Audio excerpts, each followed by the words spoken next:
Guys ये बात है 2015 की, जब मैं क्लास 12th में था एंड मैं साइंस साइड से बिलोंग करता था। एंड उस टाइम हमारे प्री बोर्ड्स चल रहे थे। मैंने बहुत खराब स्कोर किया सभी सब्जेक्ट्स में। पेरेंट्स टीचर मीटिंग हुई, मैं अपने फादर को लेकर स्कूल गया। हमारी जो केमिस्ट्री वाली टीचर थी वही हमारे क्लास टीचर थी, प्लस मेरी ट्यूशन टीचर भी वही थी। मैम ने कहा कि यार इसका पढ़ाई में बिल्कुल भी ध्यान नहीं है, ना ही ट्यूशन में ना ही क्लासरूम में, पता नहीं इसके नंबर कैसे इम्प्रूव होंगे, और भी 600 बातें। मैं समझ गया कि ये भाई गया, आज तो खत्म, आज तो गेम खत्म। घर में बहुत मार लगने वाली है और 400 बातें सुनने को मिलेगी। और उस पर कन्फर्मेशन का काम किया मेरे फिजिक्स वाले सर ने। उन्होंने भी ये बात कही कि भाई ये शैतानी करता है लड़कों के साथ मिलकर लैब में। और मुझे पता नहीं कि कौन सी शैतानी उन्होंने नोटिस करी मेरी, जबकि मैं एक इनोसेंट लड़का था स्कूल टाइम से ही। तो मैंने कहा कि भैया आज तो खत्म, कहानी खत्म। मेरा जो लास्ट मेन सब्जेक्ट था वो था मैथ्स। मैं मैथ्स वाले सर के कैबिन में गया। सर का नाम मामचंद सिंह था एंड वो अभी एट प्रेजेंट KVIMA के प्रिंसिपल है। एंड मैं अंदर गया और मैं बस उसमें भी जस्ट पास ही हुआ था। सर ने मार्क्स देके सर ने कहा कि कम मार्क्स है लेकिन लड़का अच्छा कर सकता है, मेरे को पोटेंशियल दिखती है इसमें और थोड़ा इम्प्रूव करने की ज़रूरत है, थोड़ा आपको भी ध्यान देना होगा, थोड़ा हम भी ध्यान देंगे और ये अच्छा करेगा आगे अपनी लाइफ में भी और आने वाले एग्जाम्स में भी। मैं सच कहता हूँ कि ये जो अभी 2 नेगेटिव रिव्यूज़ दिए हैं टीचर्स ने, ऊपर से ये जो प्लस का पॉजिटिव है ना, इसने मेरी उस दिन ज़िंदगी बचा ली। मैं सच कहता हूँ। एंड सिर्फ इस एक रिव्यू ने ना सिर्फ उस एक दिन को सेव किया, मुझे भी आने वाले टाइम के लिए एक रोड मैप दिया कि यार काफ़ी कुछ सीखने को मिल सकता है अगर आप टीचर्स का ट्रस्ट गेन करें। एंड मैं तो हमेशा से थैंकफुल रहूँगा मामचंद सर का कि उनसे मुझे बहुत कुछ सीखने को मिला है। मैं वो चीज़ें बता भी नहीं सकता कि मैंने क्या कुछ सीखा है उनसे। सो उस टाइम मुझे रियलाइज़ हो कि यार यहाँ पे कोई ना कोई फिनोमेना तो काम कर रहा है, ऐसी चीज़ें चेंज नहीं होती है। जो मेरे फादर मुझे घर में आके गंदी तरीके से मारने वाले थे, सडनली मतलब सिर्फ 2 बातें सुना के छोड़ दिया कि पढ़ ले बस, ऐसा मत करते रहे। मैंने कहा कुछ तो यहाँ पे फिनोमेना वर्क करता है। टाइम स्टेप चेंज होता है और अब हम आ चुके हैं 2019 में। मैं दिल्ली में था एंड मेरा एक पेपर था नोएडा में। तो मैं तो कॉमेडी गिग्स देखने का बहुत बड़ा शौकीन था। तो उस टाइम मेरा जो पेपर था वो दोपहर में था और इवनिंग में गौरव कपूर का एक शो था वहाँ पे नोएडा में ही। तो मैंने अपने दोस्त को, जो अमीर पार्टी थी, उसको मैंने बोला कि चल हम दोनों शो देख के आएंगे। अब वो कॉमेडी का सी भी नहीं जानता था कि भाई ये क्या होता है, मतलब वो थोड़ा पढ़ने वाले साइड से ज़्यादा था, but still he is a rich party. तो मैंने उसको भाई बहुत समझाया कि भाई तू जिंदगी के मजे ले लेगा भाई, एक बार तू चल के दे, हंस हंस के पागल हो जाएगा, 2 दिन तक नहीं रोक पाएगा। और मैंने उसको इतना एक्साइटेड कर दिया कि वो रेडी हो गया। अच्छा, उसको इतना इसलिए करना पड़ा क्योंकि वही पूरे इस ट्रिप को स्पॉन्सर कर रहा था, टिकट से लेकर आने जाने का किराया तक। तो मैंने कहा कि चल भाई। तो पेपर खत्म हुआ, हम दोनों गए। हम लेट हो गए थे बट पता नहीं क्या किस्मत थी कि हमें फ्रंट की 2 सीट मिल गई एंड हम बैठे थे। ऑलमोस्ट हाफ आवर हो चुका है भाई, इसको एक भी हंसी नहीं आ रही है। फ्रंट रो में बैठे भाई हंसी नहीं आ रही है और मैं इसको देखकर एम्बैरेस कर रहा हूँ क्योंकि यार सब लोग, पूरा क्राउड हंस रहा है, जितने बाकी के लोग थे, और इसको हंसी नहीं आ रही है। मैंने कहा बेटे आज ये बेइज्जती कराएगा। आधे घंटे बाद मैं क्या नोटिस करता हूँ कि भाई ये हंस रहा है, पागलों की तरह हंस रहा है, जो मुझे भी समझ में नहीं आया, जिसपे शायद इतना ऑडियंस का लाफ्टर भी नहीं था, उस पर भी ये जम के हंसा। मैंने कहा बेटा पागल हो गया आज ये, इसको कुछ हो गया है। शो खत्म हुआ, सब सही हुआ, मेट्रो से वापस घर की तरफ जाने लगे। मैंने पूछा कि यार स्टार्टिंग के हाफ आवर्स में ऐसा क्या था जो बाकी के 1.5 आवर्स में चेंज हो गया। तो उसने कहा कि यार जब तूने इतना मुझे एक्साइटेड कर दिया तो मैं एक जजमेंटल मूड में आ गया था। मैं देखना चाहता था कि भाई कैसे लोग सिर्फ बातें बोलने के पैसे लेते हैं। मैंने कहा, फिर मैंने उसको जज करना स्टार्ट किया था फर्स्ट हाफ आवर्स। मैंने कहा ये तो कुछ बकवास ही कर रहा है। लेकिन जब मैंने अपने आसपास के एनवायरनमेंट को देखा, मैंने देखा कि यार लोग यहाँ पे स्ट्रेस को रिलीज करने आए हैं, अपनी एंजाइटी को रिलीज करने आए हैं, लाइट माहौल है, एंजॉय कर रहे हैं। तो मैंने भी अपने जजमेंटल मूड को छोड़कर काम करी अपनी सेंसेस, और सेंस को ढूंढने के बजाय मैंने ह्यूमर को पकड़ना स्टार्ट किया और फिर मुझे भी मजा आने लगा। मैंने कहा यार भाई ऐसा तो कैसे हो सकता है, कुछ तो इसमें पीछे फिनोमेना है, कुछ तो बात है जो मैं समझ रहा हूँ लेकिन मेरे यहाँ तक आई है लेकिन यहाँ नहीं आ रही है। मैं घर गया, मैंने पेपर के ऊपर इंसिडेंट्स लिखने शुरू करे, मैंने डॉट्स को कनेक्ट करना स्टार्ट किया और तब मेरे दिमाग में फर्स्ट टाइम इस एक लॉ का, इस एक फिनोमेना के बारे में बात है जिसके बारे में हम आगे करने वाले हैं। टाइम इस टाइम और आगे जाता है, क्योंकि यार उस टाइम मैं इतना श्योर नहीं था कि क्या मैं इसको लोगों को बताऊं, क्योंकि लोग कहेंगे अरे ये तो कुछ भी नहीं है, तो ऐसे ही फेंक रहा है। 2021 में हम आते हैं और मैं उस टाइम कुछ रियल एस्टेट क्लाइंट्स के साथ प्लस कुछ ट्रैवल एजेंसीज के कंपनीज के साथ भी वर्क कर रहा था, एंड उनके लिए मैं लीड लाता था, प्लस कई बार उनके साथ जाता भी था।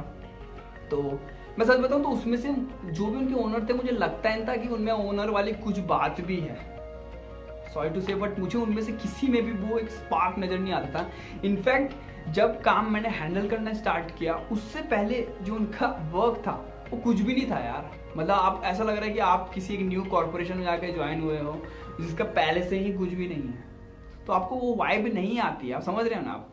लेकिन उन लोगों ने ऐसे लोग हायर किए हुए थे जिनकी स्किल्स अच्छी थी, जिनकी स्किल्स से मैं खुद इम्प्रेस था, और वो लोग मुझे कन्विंस कर रहे कि नहीं यार you don't know sir, sir इतने एक्सपीरियंस्ड हैं, आप इनके साथ रहो तो आपको सीखने को मिले कुछ। मैंने कहा यार अपेरेंटली जो मेरा खुद का फर्स्ट जो इम्प्रेशन है, मैंने कहा इस आदमी को कुछ भी नहीं आता है, he don't deserve to be a boss man, वो भी गाय लाइक मी। मैंने कहा यार अब ये कह रहा है या कह रही है तो कुछ तो बात होगी। तो उसने मेरे फर्स्ट इंप्रेशन वाले थॉट को चेंज करके अपना परसेप्शन मेरे दिमाग में डाल दिया, जो उसके विचार थे। एंड मैं भी उसके बाद उन सर को और जो भी जितने भी लोग थे मेरे तब के ओनर्स, उनके मैं भी उनको उस नजर से देखने लगा भाई कि हाँ इनको बहुत एक्सपीरियंस है। तब मुझे समझ में आया कि भाई ये तो स्कैम अब मेरे साथ भी हो गया है। और फिर मैंने दोबारा से सोचा, और मुझे लकीली वो पेपर दोबारा मिला जो मैंने उस टाइम लिखा था 2019 में। तब मैंने गहरी सांस ली, भाई यहाँ पे वो करता है phenomena the zero effect. Guys ये इतना पावरफुल फिनोमेना है ना, मैं आपको बता नहीं सकता। इसके बाद मैंने जब इसको ऑब्जर्व करना स्टार्ट किया, मैंने इसको मल्टीपल जगहों में देखा भाई कि लोग कैसे इसका यूज करके, मैं कितना पावरफुल है काश मैं आपको एक्सप्लेन कर सकता। एक छोटा सा और एग्जांपल लेता हूं कि कैसे मैंने इसको नोटिस किया। इन द मीन टाइम मैं कुछ ऐसे ही रैंडम क्लाइंट्स के लिए लीड जनरेट करने के लिए गया था रियल एस्टेट की। मैं उनके साथ गया तो मेरे साथ ओनर भी था। मैं क्या देखता हूँ कि ओनर को कॉल आता है और ओनर के साथ एक लड़की थी। मैं सिर्फ गया था देखने के लिए क्योंकि उसमें मेरा भी कुछ कमीशन था। भाई वो तो फोन करने चला गया, वो आदमी जो ओनर था वो फोन करने चला गया। लड़की क्या कहती है उनके पीठ पीछे कि सर अभी ना कुछ टाइम पहले सर ने एक बहुत ही बढ़िया प्लॉट बिकवाया था एंड उसने जब उसको वापस भेजा उसको डबल वैल्यू मिली और सर इतने सालों से काम कर रहे हैं। और मैं सच बताऊं आपको कि सर के पास इसके 5-6 क्लाइंट और है, लेकिन मैंने बड़ी मुश्किल से उनको कन्विंस किया। सर को बहुत एक्सपीरियंस थे। भाई सच कहूँ तो वो आदमी जो ओनर था, जो वो तब से उनको प्लॉट को बता रहा था, मेरे को लगा मैं होता अगर उसका बायर, मैं खुद भी नहीं खरीदता भाई उस आदमी से। लेकिन जब लड़की ने अप्रोच किया ना सर का नाम लेके, भाई खत्म होती हुई डील भी वहां पे डन हो गई। और मैंने कहा भाई ना, घर में जाके मुझे इसको प्रॉपरली एक रिसर्च करके इस एक चीज को कंपाइल करना है। एंड फाइनली मैंने सोचा कि इसका कंपाइलेशन करके मैंने मार्च में एक टर्म लॉन्च किया जिसको मैंने कहा the zero effect. Now the zero effect actual में है क्या? देखो द जीरो इफेक्ट को समझने के लिए आपको समझना होगा एक बेसिक सी साइकोलॉजी। जीरो इफेक्ट क्या कहता है कि मान लो आपका एक परसेप्शन है, किसी भी चीज को लेकर एक परसेप्शन है। अब अगर उस परसेप्शन पे कोई भी एक्सटर्नल फैक्टर या कोई भी इन्वायरमेंटल फैक्टर इफेक्ट डाल के आपके परसेप्शन को मैनिपुलेट करके उसको ऐसा कर देता है कि वो परफेक्ट परसेप्शन पे अब जीरो इफेक्ट पड़ रहा है, मतलब आप अब उस चीज के बारे में सोच ही नहीं रहे हो, उसका एग्जिस्टेंस ही खत्म हो गया। ये है द जीरो इफेक्ट की पावर। इसको ऐसा समझिएगा। अब मैं एग्जाम्पल को दोबारा रिवाइंड कर रहा हूँ कि कैसे कैसे हुआ। सबसे जो पहला मैंने आपको एग्जाम्पल स्टोरी अपनी सुनाई थी, उस टाइम मेरे फादर ने के पास ऐसी वाइब आ चुकी थी कि भाई आज ये पिटने वाला है और ये कुछ कर ही नहीं रहा है। उसके ऊपर एक एक्सटर्नल फैक्टर जो मेरे मैथ्स वाले सर थे, उन्होंने अपना जादू चलाया कि नहीं लड़का अच्छा कर सकता है। और मेरे फादर जो अभी सोच रहे थे कि नहीं ये बिल्कुल पढ़ाई ही नहीं कर रहा है, ना मेहनत कर रहा है, सडनली उनके मूड को चेंज करने का काम किसने किया? मैथ्स वाले सर ने।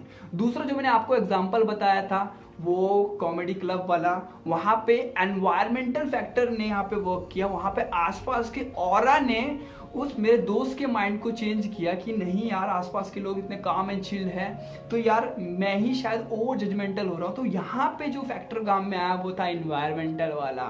तीसरा जो मैंने आपको एग्जाम्पल दिया मेरे खुद का, जहाँ पे मैं बैठा था मैंने देखा कि यार इन ओनर्स में तो वो बात ही नहीं, यहाँ पे मेरा माइंड चेंज करने का काम किया एक्सटर्नल फैक्टर ने। वो एक्सटर्नल फैक्टर उनके एम्प्लॉयज़ थे जो उनके बिहाफ में ऐसे उनके टेस्टिमोनियल दे रहे थे, ऐसी बातें कर रहे थे क्योंकि उनकी स्किल्स अच्छी थी, क्योंकि वो वर्ड्स को ऐसा ट्रिक कर रहे थे, उन्होंने मेरे थॉट को मैनिपुलेट कर दिया और यहाँ पे उन्होंने वर्क किया एज अ एक्सटर्नल फैक्टर।